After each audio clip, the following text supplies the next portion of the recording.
Welcome, everybody. I'm Stephanie Jordan. I'm the local food program manager at Sustainable Solano, and I just want to welcome you to our cooking class today. Today's class is led by Chef Lisa Nunez-Hancock, and Lisa and I were reminiscing. I think that we've been collaborating for at least 5 years on various culinary projects around, and it's really great to have you back, Lisa. So welcome. Thank you. And she is going to be doing a market to table Mother's Day brunch class today, featuring a Dutch baby with a bunch of spring vegetables and also a really fun mocktail cocktail. And she'll talk more about that once we get to that part of the class. And if you've been with us before, you may know that this class is one of many in a series that we've been doing for the past couple of years to raise awareness of the food grown by our local farmers here in Solano County. And in doing this, by connecting the farmers with our community, we hope to build a more robust and resilient local food system here in Solano County. And there's a lot more on this project and other things that we're doing at sustainablesolano.org. So I encourage you to check out our website, and you can visit the local food page for the recipes and a lot of these local food projects. So before I get started, I just want to give a plug to some other upcoming events that we have, which are part of Bounty of the County. So if you've been to any of our virtual Bounty of the County events, finally, we are looking to do some in person.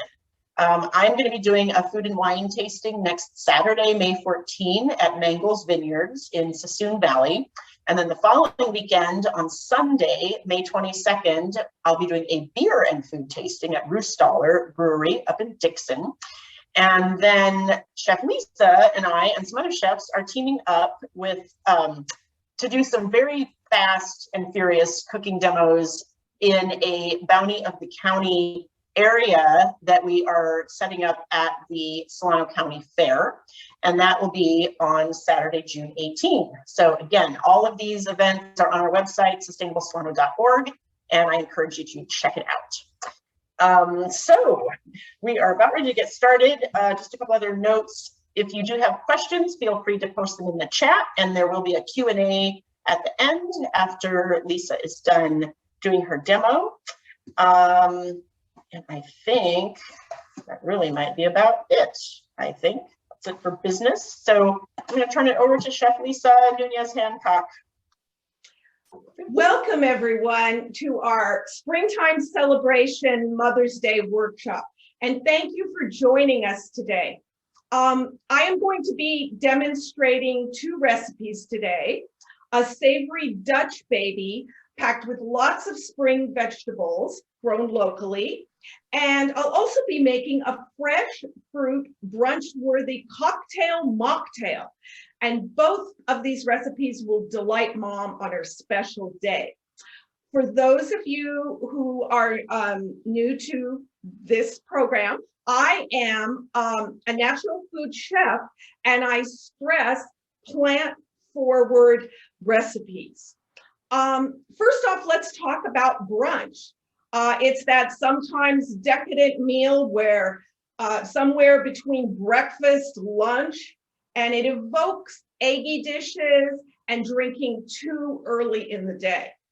It's the slow down Sunday vibe, whether you're in the kitchen or at a high-end restaurant with bottomless mimosas. We've all been there. Hosting a brunch and cooking for friends or family is all about logistics and timing. You want to be chill. You want it to be a chill weekend experience where everybody can relax and enjoy each other's company, especially on Mother's Day, when you want Mom to unwind and enjoy her special day and not worry about someone messing up her kitchen or burning it down. The secret to a chill brunch vibe is having as much prepped in advance so you will appear relaxed and make your brunch performance effortless. It's a grace under pressure moment. Briefly, I want to talk about the history of the dish that we're going to be making today. So the Dutch baby is sometimes called a German pancake, a Bismarck, a Dutch puff, or a hootenanny. That one was new to me. The idea of the Dutch baby pancake may have been derived from the German, excuse my German, Pfannkuchen, but the current recipe originated in the United States in the early 1900s. And according to Sunset Magazine, Dutch babies were introduced in the first half of the 1900s at Menke's Cafe, a family-run restaurant that was located in Seattle, Washington. So it was owned by Victor Menke. And while these pancakes derive from the German pancake dish, it's said that the name Dutch baby was coined by one of Victor Menke's daughters, where Dutch perhaps was her corruption of the German Deutsch. Menke's Cafe claimed that it owned the trademark on the Dutch baby in 1942. And although Menke's Cafe is long gone, the Dutch baby is still a thing in Seattle cafes. And I have always loved sweet Dutch babies, and it was a favorite kind of special breakfast dish in our home when I was growing up, probably coming from my Czechoslovakian mother's side of the family, less than my father's Mexican side of the family. When we prepared it, when I was growing up, we would serve it with, it was a sweet version, and we'd serve it with spiced apples, powdered sugar, and squeezed lemon juice. So the traditional Dutch baby is made with eggs, flour, sugar, and milk. Traditionally, as I mentioned, it is a sweet dish seasoned with vanilla, powdered sugar, cinnamon, and often incorporating fruit, like I said, apples or berries. The Dutch baby is baked in a hot cast iron or enamel or a heavy stoneware pan, and it will deflate soon after being removed from the oven. I love Dutch babies so much that I wanted to try a savory version using the freshest springtime vegetables. And it seems like such a natural variation on a theme. I consider the Dutch baby a great carrier dish. It can go sweet, it can go savory, it can go meaty, it can go meatless, it can go pescatarian. It can morph into whatever you need it to be. Breakfast, brunch, lunch, or dessert for whoever you are serving it to, from carnivores to vegetarians. So Stephanie, could we please put up the recipe, please?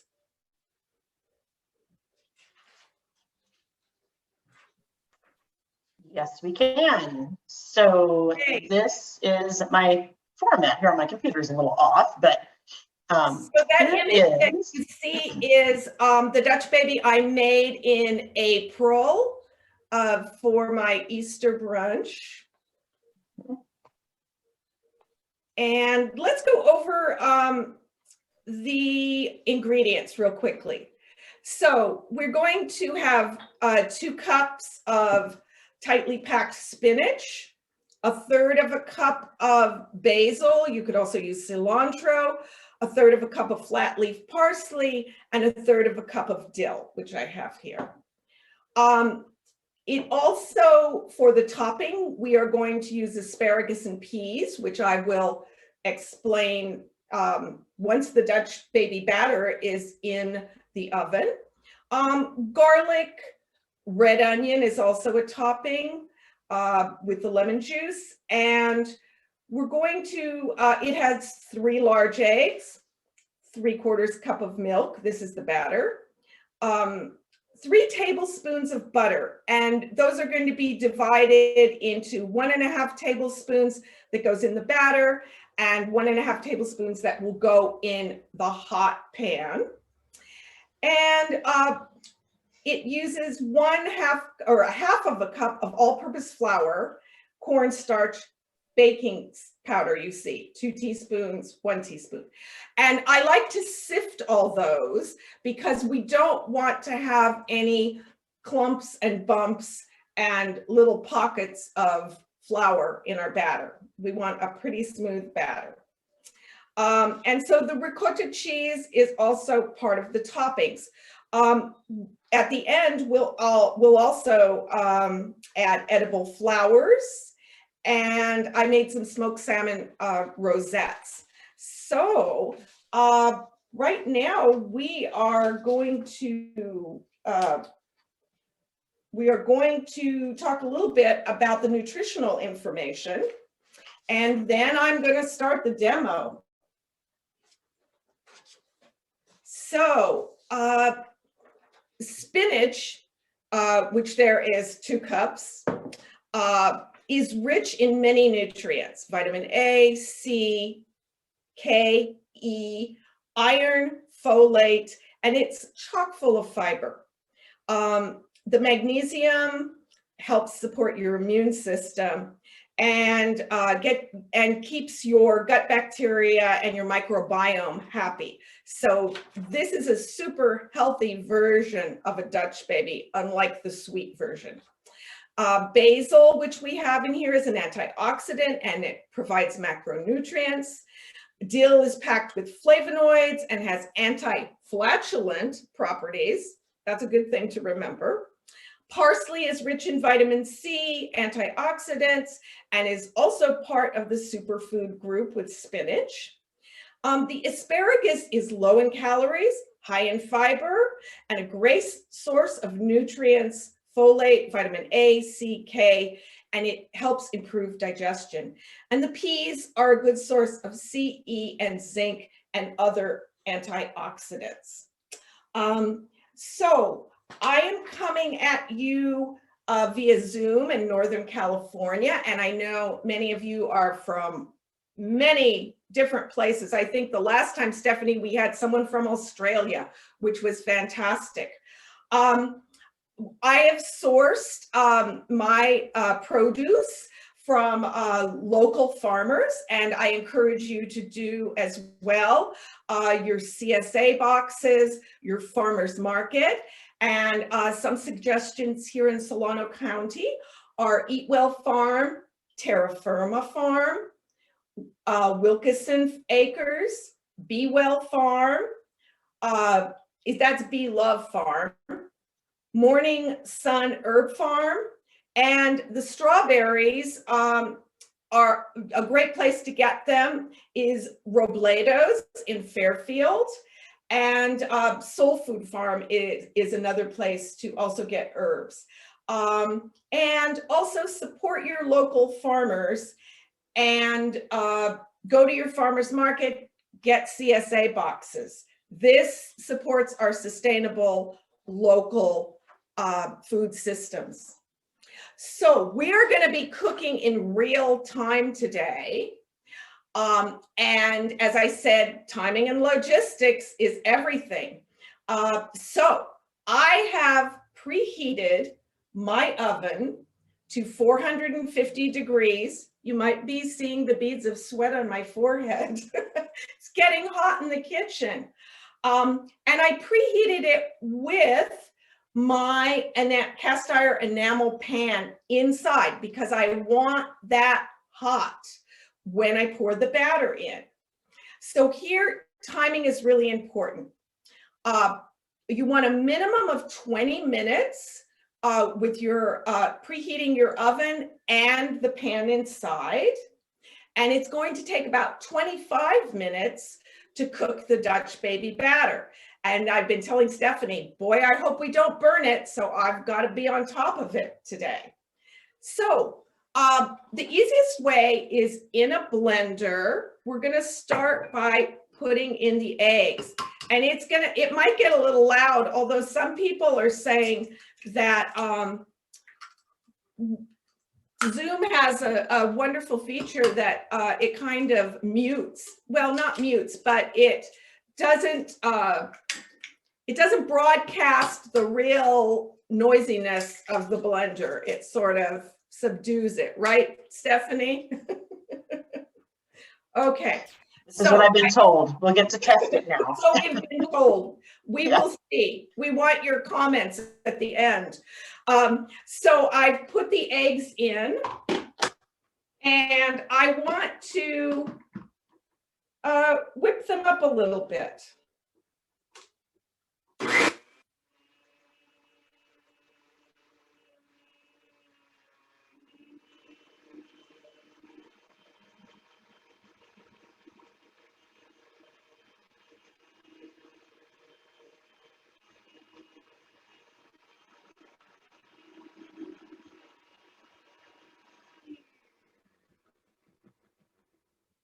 So you're going to want to whip them up in the blender for about 1 minute, and that wasn't really 1 minute, until they're nice and frothy.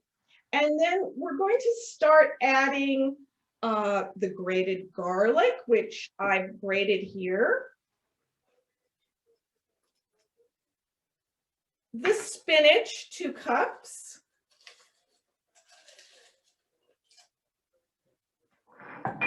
And I've already prepped the herbs. So we've got parsley from my garden, dill, and basil. So that's all going in there.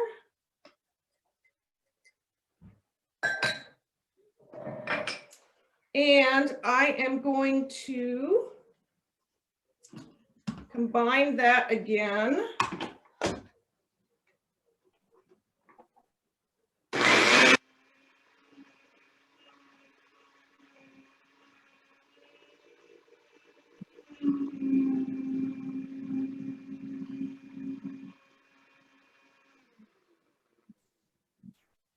Okay, and you can go really pureed or a little chunky. It doesn't really matter. So we are going to now add the 3/4 cup of milk. Oh, and one thing I forgot to mention was your eggs, your milk, your butter, everything should be room temperature. You don't want cool ingredients going into your hot pan because it's going to bring the temperature slightly down, and you want everything kind of to just warm up and fluff up. So I'm putting in the milk. And another tip is to sift the flour, as I mentioned, so that you don't get lumps and bumps and little pockets. There's nothing more annoying than in your pancake batter having a little pocket of flour. So this is 1/2 cup of all-purpose flour sifted. And then I have cornstarch and baking soda, 2 teaspoons of cornstarch and 1 teaspoon of baking powder, excuse me, not soda. Okay, and I am going to generously add pepper and sea salt. And as I mentioned, 1/2 of the melted butter. And this one didn't get quite melted, but it's good. So I'm going to puree this again and just get it very well incorporated.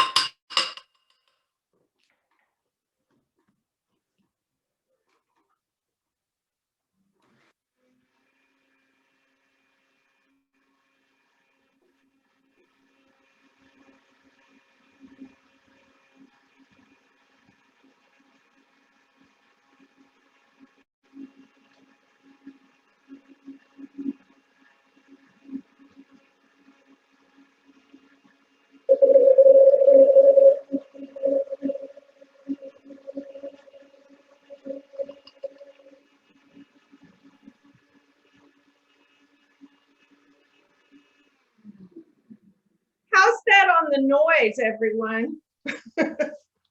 Was that noise? It was kind of. It works. It wasn't you hear Okay. You hear a little bit at the beginning, but then it kind of muffles it. It's amazing. Oh, wow. I just did not know that. So I'm going to do a little bit more.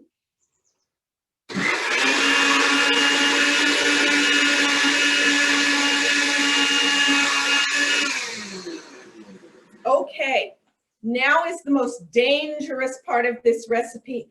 I am going to pull the extremely hot pan out of the oven. So I come back dripping with sweat.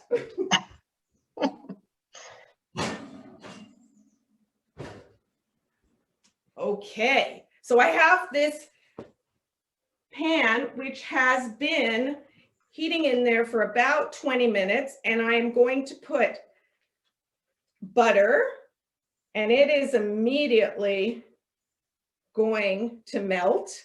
And as you see here with my knife, I'm coating the sides because the Dutch baby, we want it to be nice and roll out of the pan nicely. I'm And gonna the tip for people. Oh. Okay, so now I am going to pour. I'm going to swirl it a little bit more because I see that the butter has sort of clumped up, and boy, that's hot. And I'm going to pour the batter in. And the Dutch baby is going straight into that 450-degree oven.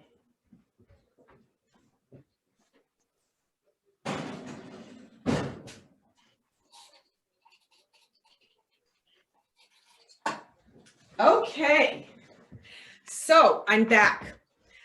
That's going to take 25 minutes. I'm going to periodically check it to make sure it's not browning too fast. But now I'm going to move on to the prep of the toppings.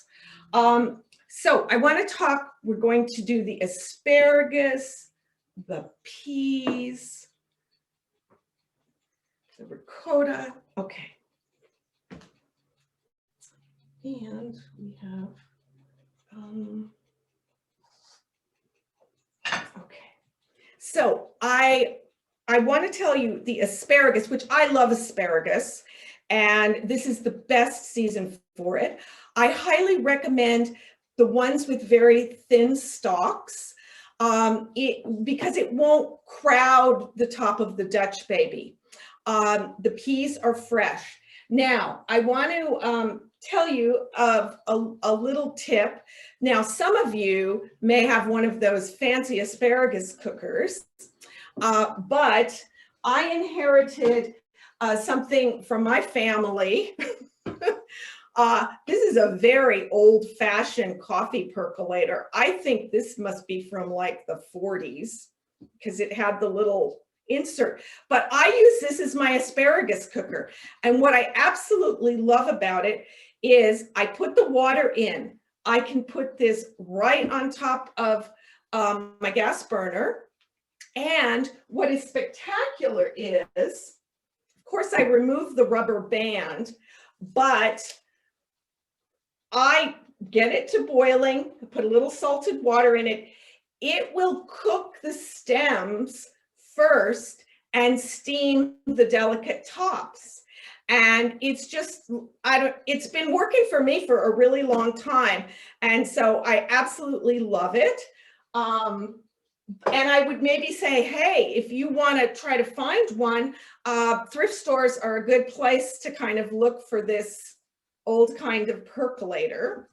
So I would cook these, and then I want to tell you about the ice water bath.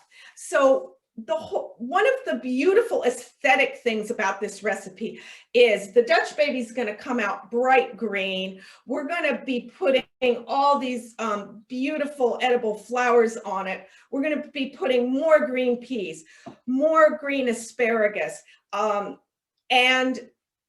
you want to maintain that bright vibrant, healthy, nutritious color. And the way that you do it when you're either steaming or boiling veggies is to keep a really close eye on them and then immerse them in an ice water bath. So you would get the water boiling, a little bit of salt, put your asparagus in there. It's going to be cooking this sort of fibrous, kind of tough ends. I don't cut the ends off, and I'll tell you why in a moment. And then when they are looking very, very bright green, this is the cooked one, you're going to take them out with tongs and immerse them in ice water. And that will stop the cooking process, and it will keep this vibrant, beautiful, bright green. And then I would cook the peas next by just tossing the peas in there. And then when they are bright green and cooked, and you can sample them, I like a teeny bit of crunch in all my veggies. Then I take them out with a slotted spoon, and they also go in the ice bath. And you might have to sort of put some more ice in that ice bath. So that is kind of a tip. Now, I want to talk about food waste. You know, there's that thing that they've been doing forever. It's like you snap it off, and then that's what you're going to eat, and this is what you're going to, God forbid, throw away. Well, that's not where I'm at. And I think we had food waste. Someone did sort of scraps class a couple of months ago. These I would use for, my dog loves them, but I would not throw these away. These are fantastic for stock. Chop them up. I mean, I even threw a few of the ones I prepped earlier into the Dutch baby with the spinach and everything. So I say, if you can use everything, we are in a period of climate change. We're having to change the way we think about food and what we eat. And I am an advocate of please do not throw anything away, even the water that I cook these in. And I often will, save the tough ends, and I will boil them up, chop them up, feed them to my dog. If you have chickens, you can feed them to your chickens. And the water I give to my dog. It's full of nutrients. I will use it in soup stock. So there are many, many ways for us to not waste food. So that said, I'll move on to another of the toppings.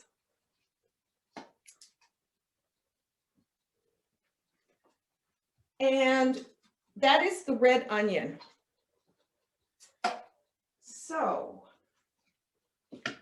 this is what is also going to go on top of the cooked Dutch baby. So we have the peas, we have the asparagus, we have the lemon zest, and it will just add vibrancy, bring out the flavors, add more brightness. So I have a red onion here, and I'm just going to do very, very thin slices.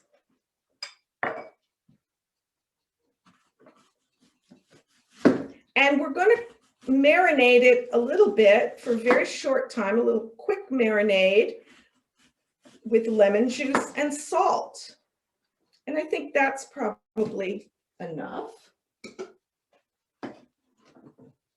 And I'm going to take these little pieces of onion, break them up in a tiny bowl into little rings. And I'm going to drizzle lemon juice on them.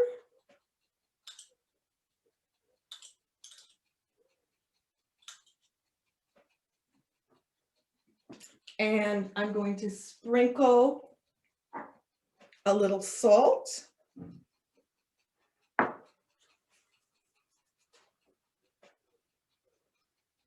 And all of this is just going to add brightness and bring out the flavor. So right now we have our red onion. I'm going to put these all back here because we're going to make a cocktail in a second. The grated lemon zest, the asparagus, the peas, and I have a little olive oil, which I'm going to drizzle on top. And I've got lemon wedges, and this is really nice for serving. You'll put one on the side. So when I plate it, I will show you all of that. And the ricotta. Ricotta. Okay. So the last thing, and these are optional ingredients, and we can talk about them as I've got edible flowers, which nasturtiums, pansies, those are good edible flowers. And I made, in case you have folks, maybe even your mom, who wants a little bit more of her idea of protein or their idea of protein, I've made little smoked salmon rosettes. And all I have taken is the very thin slices of salmon, and then I've rolled them into little roses, which you can place over the top. So now we're going to move to, and I think Stephanie, you are going to tell people while I transition to the cocktail, Mocktail, you are going to tell people how they can find the recipes, right? Yes, indeed. All right, so I'm going to share my screen again, everyone. We were looking at the recipe over here, but I want to just kind of take you to our homepage and show you how to navigate over to the local food sections while Lisa is setting up her cocktail mocktail. So here's our homepage. This picture actually is changing soon, but under our work, you'll find this menu and then just hit local food. And then you'll go to the local food page. And here is where there are all kinds of goodies. We have a seasonal spotlight, which features one type of fruit or vegetable, largely ones that are grown here. And then underneath that, there are three sections. There's a find local food, an eat local food, and a local food system.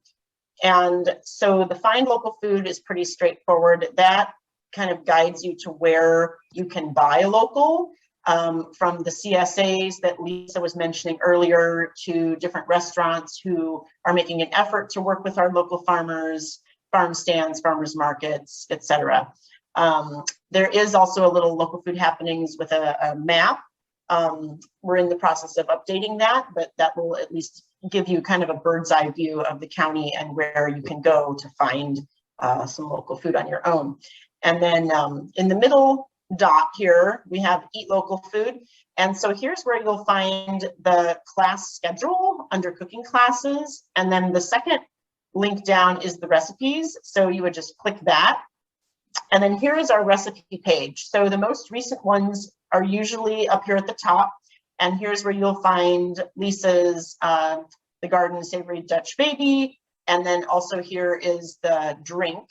So I'm going to go back to the Dutch Baby. So you would just click on this, and then that takes you to the page that I was showing earlier.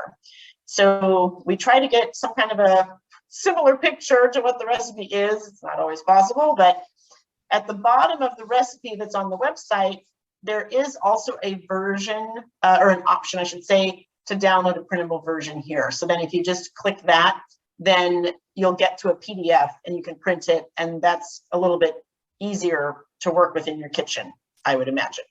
I personally like to work with paper. I don't like looking at screens in my kitchen because, you know, if I have to touch the computer, that means I have to wash my hands again. So, so that's just kind of how to find all of these things.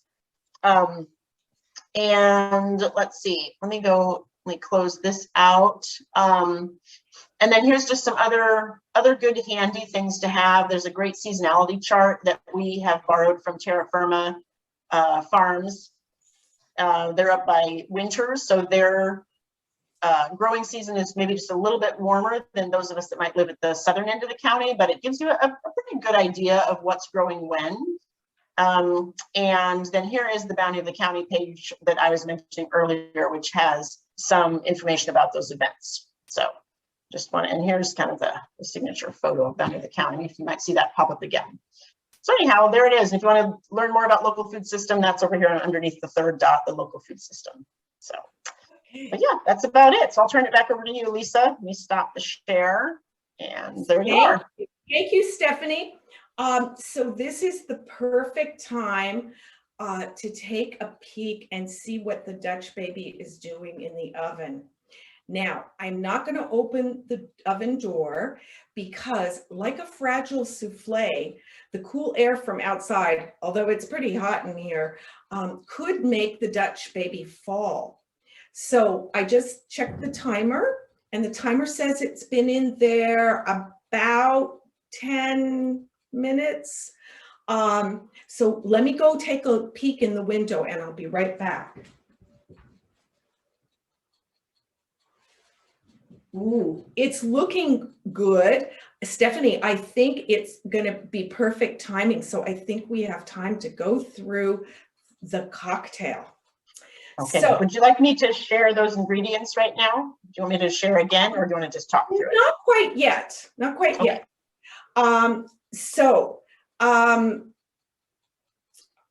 I could do an entire course on the history of the brunch cocktail, but I am just going to kind of shorten it and keep an eye on the Dutch baby. And if we have time at the end when we're pivoting to the chew-in chat room, I'll give you a little bit more information, or it depends if I feel like the Dutch baby needs a little more time. So we've all heard of the mimosa. And it is National Mimosa Day, I believe on the 16th of May, which I think is a Sunday, next Sunday, not Mother's Day, but the following week, if I'm not mistaken. Hold on, I'm gonna look. It's Okay, really funny. I've never heard of it. It sounds like a dangerous day. The 16th is a Monday. Maybe it's the 15th. May 15th? That's a Sunday. Okay. Yeah. Okay. So today, and we've heard of the mimosa and the Bellini. Today, I want to introduce you to the Rossini. And this is my riff on the Rossini, which I created a farmer's market to table version that I call Rossini's Garden. So a traditional Rossini is a strawberry variation of the Bellini cocktail. But instead of using peach puree, it uses strawberry puree. It's named Rossini after the famous 19th century Italian composer, Gioacchino Rossini, known for his, and this is not my phrasing, but his bubbly musical compositions, like the opera, The Barber of Seville, and the William Tell Overture. My version, which I call Rossini's Garden, contains strawberries, these beautiful strawberries, but I add cucumber, parsley, and lemon juice to make it garden fresh and celebrating spring-alicious. So could we please put the brunch cocktail up?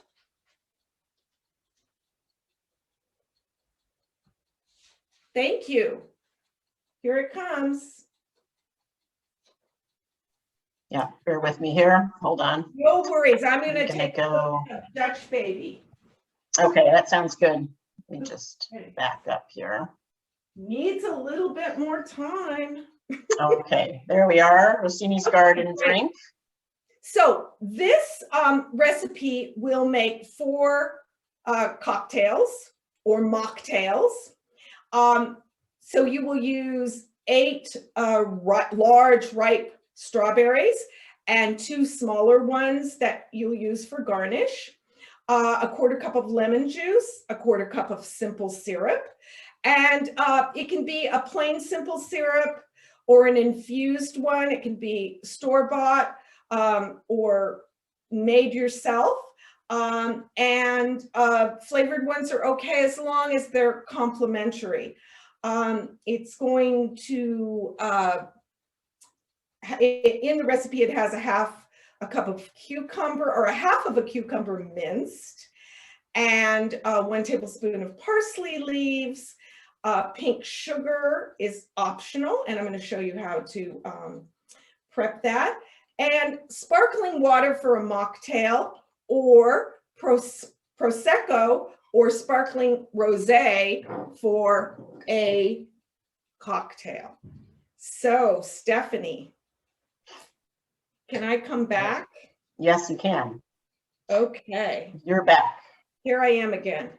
So, you can do this in the blender, but I am going to go all mixology on you today because I'm going to muddle it. And you don't have to do that. You can also do your bartender performance art and use a cocktail shaker. Yeah, so you can make it part of your brunch performance. So I am not going to make 4 because I'm the only one here in the kitchen today. This is your reserved 2 small ones because we're going to use those for the garnish.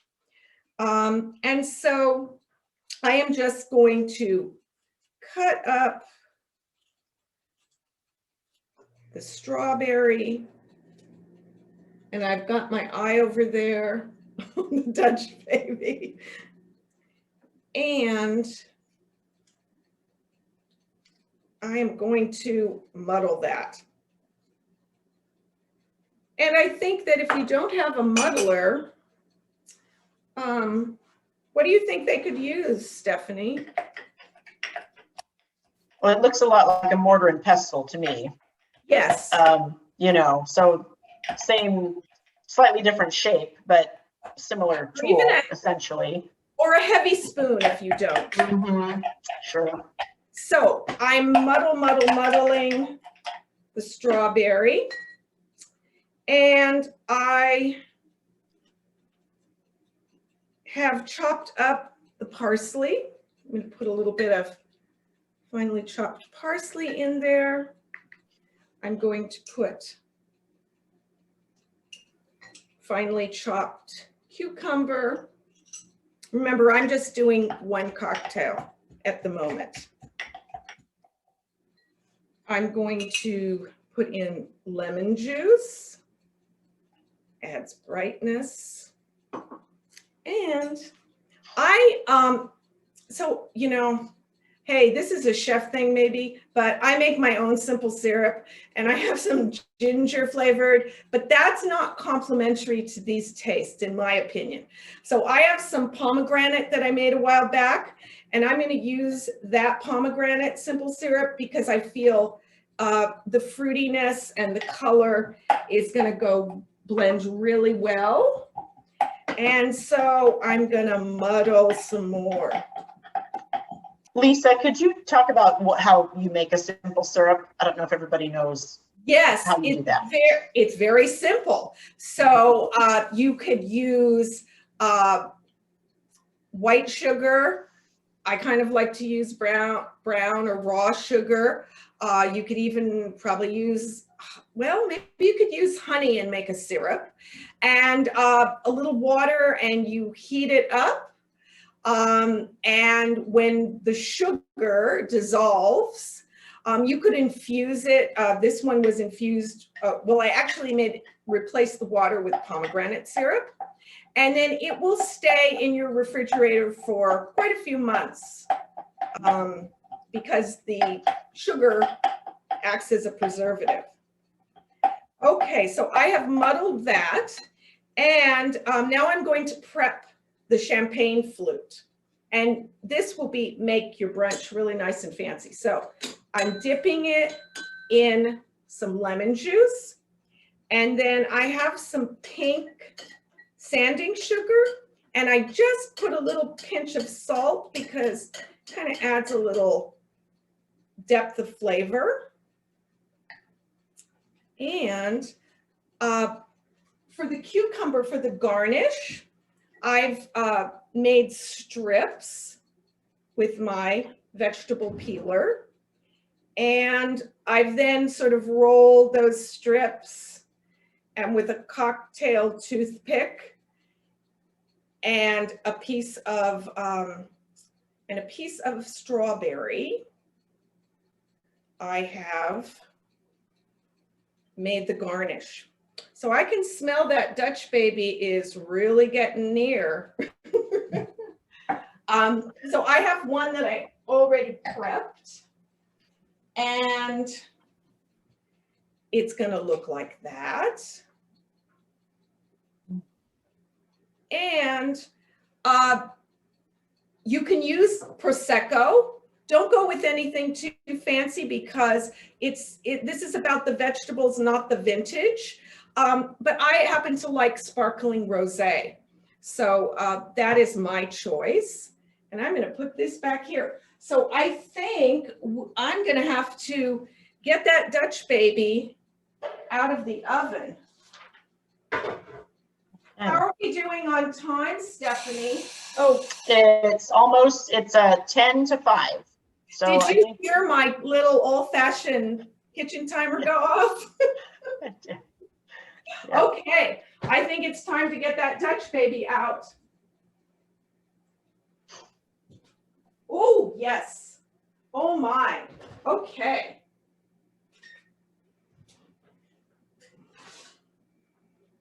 As I say, she is a thing of beauty. Look at this. I don't know if you can see how beautiful that looks. It's fluffy. It's browned around the edges. It is just spectacular. So remember what I said, that we need to kind of move fast and dress our. I have a quick tip for people. You might want to keep your oven mitt on the handle of your pan so that it reminds you that your handle is super hot. Okay, I'm going to do that. Yeah. I'm going to do that right now. Okay. Whoa. Yes. Or a towel or whatever, just so you remember, because especially when you're on Zoom and doing demos and teaching live classes, it's intense. So we're going to do the toppings now, and I'm going to move those all in and get the cocktail stuff out. And I'm going to review what we have here.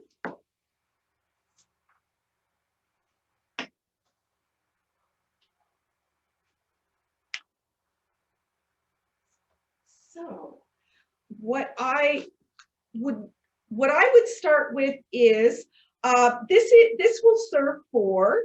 I would start with 4 nice dollops of ricotta. And of course, if your folks aren't into cheese, that's okay.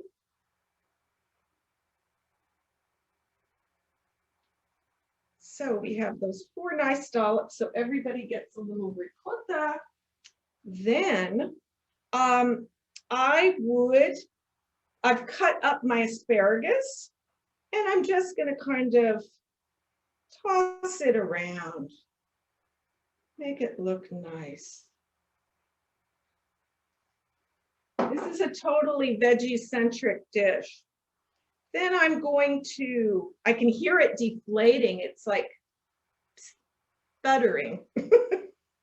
I'm going to add the peas.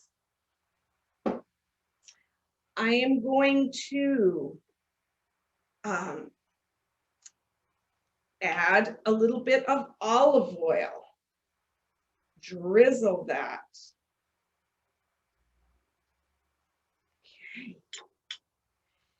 Okay. Then comes, I'm going to do these little quick marinated onions that I made earlier. And that's a beautiful spring flavor. Then I'm going to, I have easy access to nasturtiums, but pansies, borage, those things would work really, those flowers would work really well. And I'm just gonna kind of put some of the lighter orange, some of the darker orange. I've got some of these little yellow flowers. These are, I think, called soursop, and they are edible. And I think I have a little purple. I have some little violets. And lastly, I'm going to sprinkle my grated lemon rind, my zest, over the top. Now, this is an option. The little smoked salmon rosettes. And this is a really lovely Mother's Day brunch because it's, you know, it tells your mom that you really care for her.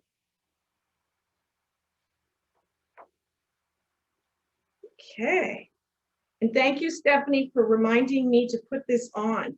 So at this point, I will tilt it up. Can we see that? Mm-hmm. And it's going to go straight to the brunch table. So I will meet you in the Chew and Chat room while Stephanie starts fielding questions. And I'm going to talk a little bit about brunch, setting up a brunch table, and yes, and the garnish. So I call this my Chew and Chat room, where I sit down, I take questions, enjoy the food. I don't know if you can see, I sort of did a brunch setup. So I'll tell you, it is so nice to set the table for mom or your guest. And I'm using the dishes that my mom passed on to me. So our like vintage dogwood and our nice silver cloth napkins with my little springtime little bird napkin ring. And you know, you don't have to do flowers. This is my little April mushroom tableau. Oh, great. That's fantastic. Wow. Wow. Thank you. I could not see that. So back here, I have my little fake mushrooms that I've made a little centerpiece. And I've got my champagne bucket for the Prosecco or sparkling rosé. And I've got my placemats. And here is, I want you to see, I've got the Dutch baby on the table over here. And I've got my cocktail. And yum, yum. I made a mocktail. I'll have a cocktail after class. I'll take the questions, and then I have like a little brief history of all the brunch cocktails that I can share. Okay. So I don't see any questions posted in the chat, but I will just reiterate again that if anybody anybody wants to unmute and ask directly, you're welcome to do so right now. Okay, maybe I'll just ramble on about, you know, brunch cocktails. So I was telling everyone, you know, the standard is the mimosa. And the term mimosa was recorded in 1936 in the Artistry of Mixing Drinks by Frank Meyer, who was a bartender and credited with first naming the drink. And the cocktail is actually a riff on something called a Buck's Fizz. I've never had one of those. The Buck's Fizz was historically called orange champagne or l'orange champagne because it was a popular drink in the 1920s in Paris. So that's kind of where the mimosa, and let's see, I have National Mimosa Day, unofficial holiday, May the 16th. That's a Monday. You shouldn't be drinking mimosas on, well, that's none of my business. Anyway, but it is the celebrated favorite adult brunch beverage. Now the Bellini it was invented by Giuseppe Cipriani of Harry's Bar in Venice. And he created the Bellini cocktail and he named it a Bellini because the pinkish color of the drink reminded him, and it comes from the peach puree, it reminded him of a painting of a saint painted by the 15th century Venetian painter Giovanni Bellini. So now I bet, because this is news to me, I did not know that there is also something called the Tintoretto and the Puccini. So another Renaissance painter, Tintoretto, is pomegranate juice and champagne. And I like that one because I'm a big fan of pomegranate juice. And if I can get my antioxidants with a little Prosecco, that's a great thing.